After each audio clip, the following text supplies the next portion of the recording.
Congress high command OBC ಸಲಹಾ ಮಂಡಳಿ ರಚಿಸಿರುವುದೇ ಬೇರೆ ಕಾರಣಕ್ಕೆ.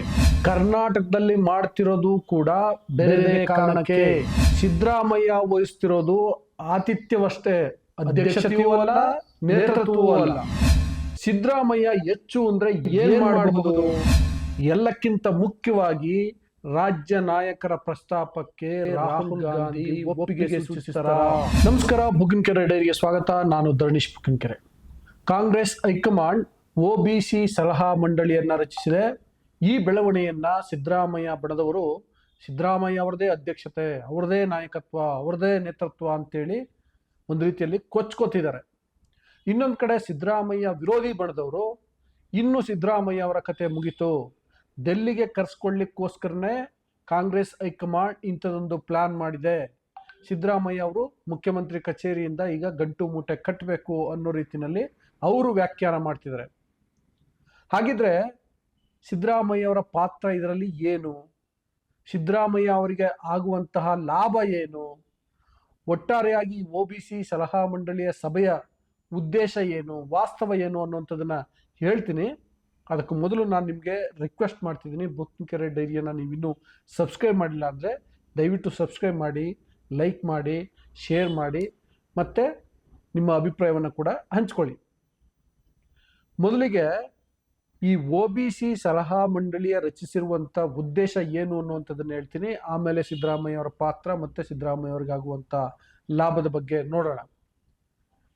ಕಾಂಗ್ರೆಸ್ ಹೈಕಮಾಂಡ್ ಇತ್ತೀಚೆಗೆ ಒಬಿಸಿಗಳ ಬಗ್ಗೆ, ಒಬಿಸಿ ಮತಗಳ ಬಗ್ಗೆ ಬಹಳ ಗಂಭೀರವಾಗಿದೆ. ಯಾಕೆಂದರೆ ದೇಶದ ಬೇರೆ ಬೇರೆ ರಾಜ್ಯಗಳಲ್ಲಿ ನಡೆದಂತಹ ಚುನಾವಣೆಯಲ್ಲಿ ಒಬಿಸಿ ಮತಗಳು ಬಹಳ ನಿರ್ಣಾಯಕವಾಗಿವೆ ಮತ್ತವು ಬಿಜೆಪಿ ಪರವಾಗಿವೆ ಅನ್ನುವಂತಹ ಅಂಶವನ್ನು ಗಮನಿಸಿದೆ ಕಾಂಗ್ರೆಸ್. ಅದರಿಂದಾಗಿ ಒಬಿಸಿ ಮತಗಳನ್ನು ಮತ್ತೆ ಕಾಂಗ್ರೆಸ್ಗೆ ತರಲಿಕ್ಕೆ ಏನು ಮಾಡಬೇಕು, ಅದರಲ್ಲೂ ಯುವ ಮತದಾರರನ್ನ ತರಲಿಕ್ಕೆ ಏನು ಮಾಡಬೇಕು ಅನ್ನೋ ನಿಟ್ಟಿನಲ್ಲಿ ಒಂದು ಒಬಿಸಿ ಸಲಹಾ ಮಂಡಳಿಯನ್ನು ರಚಿಸಬೇಕು. ಅದರಲ್ಲಿ ಇವೆಲ್ಲವನ್ನ ಸಮಗ್ರವಾಗಿ ಚರ್ಚಿಸಬೇಕು. ಯಾಕೆಂದರೆ ಒಬಿಸಿ ಯಾಕೆ ಬಹಳ ಮುಖ್ಯ ಮತ್ತು ಅದನ್ನು ಸೆಳೆಯೋದು ಯಾಕೆ ಕಷ್ಟ ಅಂದರೆ, ಈಗ ಪರಿಶಿಷ್ಟ ಜಾತಿ ಮತ್ತು ಪಂಗಡ ಅನ್ನೋದಕ್ಕೆ ಇಡೀ ದೇಶದಲ್ಲಿ ಒಂದೇ ರೀತಿಯಾದಂಥ ಕಲ್ಪನೆ ಇದೆ.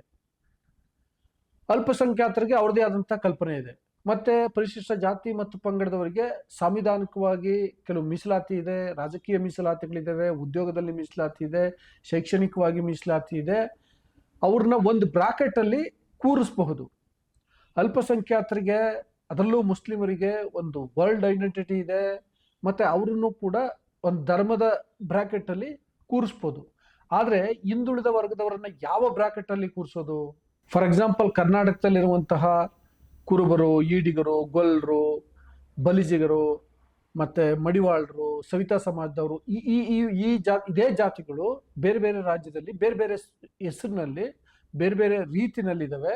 ಅವುಗಳ ಆ ಜಾತಿಗಳ ಗುಣಲಕ್ಷಣಗಳೇ ಒಂದು ರೀತಿಯಲ್ಲಿ ಬೇರೆ ಇದ್ದಾವೆ. ಕಸುಬು ಒಂದೇ, ಆದರೆ ಅವುಗಳ ಗುಣಲಕ್ಷಣಗಳು, ಅವುಗಳ ಊಟ, ಉಪಚಾರ ಅಥವಾ ಅವರ ಬಟ್ಟೆ, ಸಂಸ್ಕೃತಿ ಇವೆಲ್ಲವೂ ಕೂಡ ಬದಲಾಗಿದ್ದಾವೆ. ಮತ್ತು ಈಗ ಫಾರ್ ಎಕ್ಸಾಂಪಲ್ ಏನಂತಂದರೆ, ಈಗ ಯಾರೋ ಕುರುಬರು ಅಥವಾ ಯಾದವರು ಅಥವಾ ಮೀನಾಗಳು ರಾಜಸ್ಥಾನದಲ್ಲಿ ಬಂದರೆ ಅವರು ಓಕೆ, ಮೀನ ಸಮಾವೇಶ ಅಂದರೆ ಒಂದಾಗ್ತಾರೆ, ಗೊಲ್ಲರ ಸಮಾವೇಶ ಅಂದರೆ ಒಂದಾಗ್ಬೋದು, ಯಾದವರ ಸಮಾವೇಶ ಸಂಘಟನೆ ಸಂಘ ಅಂದರೆ ಒಂದಾಗ್ಬೋದು, ಅದೇ ರೀತಿ ಕುರುಬರು, ಅದೇ ರೀತಿ ಈಡುಗಳು. ಆದರೆ ಹಿಂದುಳಿದವರು ಅಂದರೆ ಎಲ್ಲರನ್ನ ಒಂದೇ ತಕಡಿಗೆ ಹಾಕ್ಬೇಕಲ್ಲ. ಇದು ಒಂದು ರೀತಿಯಲ್ಲಿ ಕಪ್ಪೆಗಳನ್ನು ತಕಡಿಗೆ ಹಾಕ್ತಂಗೆ ಒಂದು ಕಡೆ ಸೇರಿಸೋದು. ಆದರೆ ಇದನ್ನ ಬೆಳೆಸಿದ್ರೆ ಒಂದು ಸಾಲಿಡ್ ಕಾಂಬಿನೇಷನ್ ಆಗಿಬಿಡುತ್ತೆ, ಬಹಳ ದೊಡ್ಡ ಶಕ್ತಿ. ಈಗ ಯಾರು ಒಪ್ಲೇ ಬಿಡ್ಲಿ, ಅಂಕಿಅಂಶಗಳು ಬಹಳ ಸ್ಪಷ್ಟವಾಗಿ ಇದಾವೆ. ಏನಪ್ಪಾ ಅಂತಂದ್ರೆ, ಶೇಕಡ 45ರಿಂದ 50ಕ್ಕೂ ಹೆಚ್ಚು ಜನಸಂಖ್ಯೆ ಇರೋದು ದೇಶದಲ್ಲಿ ಹಿಂದುಳಿದವರು. ಆದರೆ ಅವರು ಒಂದು ಕಡೆ ಇಲ್ಲ, ಒಂದು ಸಂಘಟನೆ ಆಗಿಲ್ಲ, ಹಿಂದುಳಿದವರು ಎನ್ನುವಂತಹ ಒಂದು ಬ್ರಾಕೆಟ್ನಲ್ಲಿ ಇಲ್ಲ. ಅದರಿಂದಾಗಿ ಸಮಸ್ಯೆ ಆಗ್ತಿದೆ. ಅದನ್ನ ಹೇಗಾದ್ರೂ ಮಾಡಿ ತನ್ನ ಕಡೆಗೆ ತಂದ್ಕೊಳ್ಬೇಕು, ಎಷ್ಟು ಸಾಧ್ಯವೋ ಅಷ್ಟನ್ನ ಹಿಂದುಳಿದ ಮತಗಳನ್ನು ಒಲಿಸ್ಕೊಳ್ಬೇಕು ಅನ್ನುವ ನಿಟ್ಟಿನಲ್ಲಿ ಕಾಂಗ್ರೆಸ್ ಹೈಕಮಾಂಡ್ ಬಹಳ ಗಂಭೀರ ಪ್ರಯತ್ನವನ್ನು ಮಾಡ್ತಿದೆ. ಅದರ ಭಾಗವಾಗಿ ಒಬಿಸಿ ಸಲಹಾ ಮಂಡಳಿಯನ್ನ ರಚಿಸಿದೆ. ಇದರ ಸೂತ್ರಧಾರಿ ಅಥವಾ ಪ್ರಮುಖ ಪಾತ್ರಧಾರಿ ರಾಹುಲ್ ಗಾಂಧಿ ಅವರು. ಅಂದರೆ ಅವರು ಇಂಥದ್ದೊಂದು ಪ್ಲಾನನ್ನು ಕೊಟ್ಟು ಎಕ್ಸಿಕ್ಯೂಟ್ ಮಾಡಿಸ್ಲಿಕ್ಕೆ ಪ್ರಯತ್ನವನ್ನು ಪಡ್ತಿದ್ದಾರೆ ಅಂತ ಹೇಳಲಾಗ್ತಿದೆ. ಓಕೆ, ಈಗ ಸಿದ್ದರಾಮಯ್ಯ ಅವರ ಪಾತ್ರ ಏನು ಅನ್ನೋಂಥದ್ದನ್ನು ನೋಡೋಣ. ನಾನು ಆಗಲೇ ಇಂಟ್ರೊಡಕ್ಷನ್ ಅಲ್ಲಿ ಹೇಳ್ಬಿಟ್ಟೆ, ಏನಂತಂದ್ರೆ ಅವರ ವಿರೋಧಿಗಳು ಹೇಳ್ತಿದ್ದಾರೆ ಇನ್ನು ಸಿದ್ದರಾಮಯ್ಯ ಅವರ ಕತೆ ಮುಗೀತು, ಅವ್ರನ್ನ ದೆಹಲಿಗೆ ಕರ್ಸ್ಕೋಬೇಕು, ರಾಷ್ಟ್ರ ರಾಜನ ಕರ್ಸ್ಕೋಬೇಕು, ಅದಕ್ಕೆ ಇದನ್ನೇನೋ ಒಂದು ಪೋಸ್ಟ್ ಅನ್ನ ಕ್ರಿಯೇಟ್ ಮಾಡ್ತಿದ್ದಾರೆ. ಅವ್ರು ಒಂದ್ಸಲ ಇಲ್ಲಿಂದ ವೆಕೆಟ್ ಆದ್ರೆ ಆಬ್ವಿಯಸ್ಲಿ ಆಮೇಲೆ ಅವರು ಸೈಡ್ ಲೈನ್ ಆಗ್ಬಿಡ್ತಾರೆ ಅನ್ನೋ ರೀತಿಯಲ್ಲಿ ಅವರು ಹೇಳ್ತಿದ್ದಾರೆ.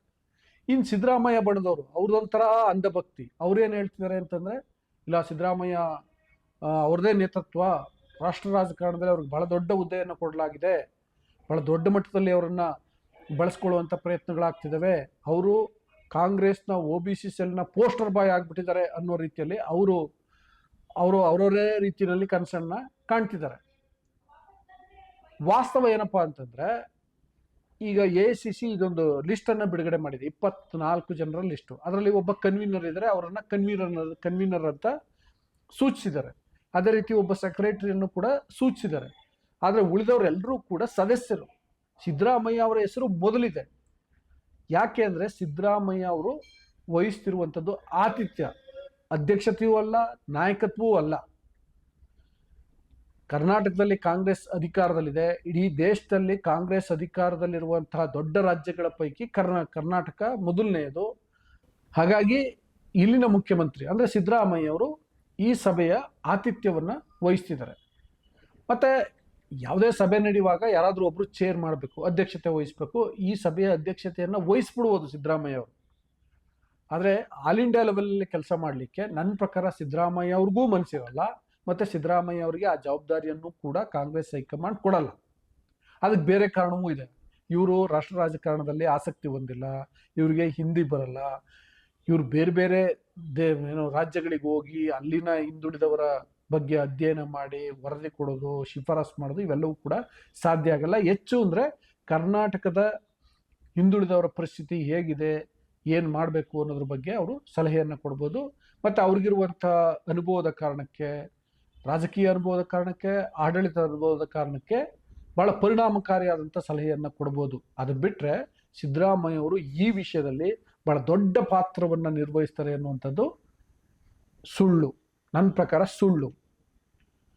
ಸೊ ಇನ್ನು ಸಿದ್ದರಾಮಯ್ಯ ಅವರಿಗೆ ಏನು ಲಾಭ ಅನ್ನೋದು ನೋಡಿದ್ರೆ ಡೆಫಿನೆಟ್ಲಿ ಲಾಭ ಆಗುತ್ತೆ. ಹೇಗೆ ಅಂತ ಹೇಳ್ತೀನಿ ನೋಡಿ, ಕಡೆವರೆಗೂ ನೋಡಿ.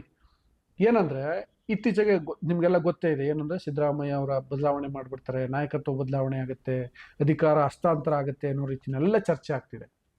ಆದರೆ ರಾಹುಲ್ ಗಾಂಧಿ ಅವರ ಇತ್ತೀಚಿನ ಭಾಷಣಗಳನ್ನು ನೋಡಿ ನೀವು ಭಾಳ ಸ್ಪಷ್ಟವಾಗಿ ಗೊತ್ತಾಗುತ್ತೆ. ಏನಂತಂದರೆ ಅವರು OBC ಪಾಲಿಟಿಕ್ಸ್ ಬಗ್ಗೆ ಮಾತಾಡ್ತಿದ್ದಾರೆ. ರಾಜಕೀಯದಲ್ಲಿ, ಆಡಳಿತದಲ್ಲಿ, ಆಯಕಟ್ಟಿನ ಜಾಗದಲ್ಲಿ ಹಿಂದುಳಿದವರು ನಿರ್ಣಾಯಕ ಪಾತ್ರ ವಹಿಸುವಂತಾಗಬೇಕು ಅನ್ನೋ ರೀತಿಯಲ್ಲಿ ಮಾತನಾಡ್ತಿದ್ದಾರೆ. ಅಂತಹ ರಾಹುಲ್ ಗಾಂಧಿ ಅವರು ಯಾವುದೋ ರಾಜ್ಯದ ನಾಯಕರು ಹೋಗಿ ಮುಖ್ಯಮಂತ್ರಿ ಸಿದ್ದರಾಮಯ್ಯ ಅವರನ್ನ ಬದಲಾವಣೆ ಮಾಡಿ ಅಂತೇಳಿ ಪ್ರಸ್ತಾಪವನ್ನು ಬಿಟ್ಟರೆ ಬಹುಶಃ ಏನು ನಾನು ಖಚಿತವಾಗಿ ಹೇಳ್ಬೋದು ಈ ಮಾತನ್ನ, ರಾಹುಲ್ ಗಾಂಧಿಯವರು ಒಪ್ಪಲ್ಲ. ಅದರಲ್ಲೂ ಈಗ ಕರ್ನಾಟಕದಲ್ಲಿ OBC ಸಲಹಾ ಸಮಿತಿಯ ಸಭೆಯನ್ನು ಮಾಡಿ, ಆ ಸಭೆಯ ಶಿಫಾರಸನ್ನು ಕೊಟ್ಟು ಮತ್ತು ಅದಕ್ಕೆ ಸಿದ್ದರಾಮಯ್ಯ ಅವರೇ ಆತಿಥ್ಯ ವಹಿಸಿ ನಾಳೆ ಅಥವಾ ಇನ್ನು ಸ್ವಲ್ಪ ದಿನ ಬಿಟ್ಟು ಸಿದ್ದರಾಮಯ್ಯ ಅವರನ್ನು ಕಿತ್ತಾಕಿದ್ರೆ ಅದು ಯಾವ ಮೆಸೇಜನ್ನು ಕೊಟ್ಟಂಗಾಗುತ್ತೆ ಇಡೀ ದೇಶಕ್ಕೆ, ಇಡೀ ದೇಶದ ಹಿಂದುಳಿದ ವರ್ಗಗಳಿಗೆ, ಹಿಂದುಳಿದ ಜಾತಿಗಳಿಗೆ, ಹಿಂದುಳಿದ ಮತದಾರರಿಗೆ. ಸೊ ಕಾಂಗ್ರೆಸ್ ಹೈಕಮಾಂಡ್ ಬಹುಶಃ ಅಂತ ತಪ್ಪನ್ನು ಮಾಡಲ್ಲ ಅಂತ ಅನಿಸುತ್ತೆ. ಅದಲ್ಲದೆ ಸಿದ್ದರಾಮಯ್ಯ ಅವರನ್ನು ಕಿತ್ತಾಕಿ ಕಾಂಗ್ರೆಸ್ ಹೈಕಮಾಂಡ್ ಅರ್ಗಿಸ್ಕೊಳ್ಳಿಕ್ಕೂ ಕೂಡ ಸಾಧ್ಯ ಇಲ್ಲ. ಅಂದರೆ ಒಂದು ಹಿಂದುಳಿದ ಜಾತಿಗಳ ಮತಗಳ ಕಾರಣಕ್ಕೆ, ಇನ್ನೊಂದು ಸಿದ್ದರಾಮಯ್ಯ ಅವರು ಇರುವಂತಹ ಶಾಸಕರ ಬಲದ ಕಾರಣಕ್ಕೆ, ಜನಪ್ರಿಯತೆ ಕಾರಣಕ್ಕೆ. ಇಡೀ ರಾಜ್ಯದಲ್ಲಿ ಅತಿ ಹೆಚ್ಚು ಜನಪ್ರಿಯ ನಾಯಕ ಇವತ್ತು ಯಾರು ಇದ್ರೆ ಅದು ಸಿದ್ದರಾಮಯ್ಯ. ಅತಿ ಹೆಚ್ಚು ಶಾಸಕರ ಬೆಂಬಲ ಇರುವಂತಹ ನಾಯಕ ಸಿದ್ದರಾಮಯ್ಯ.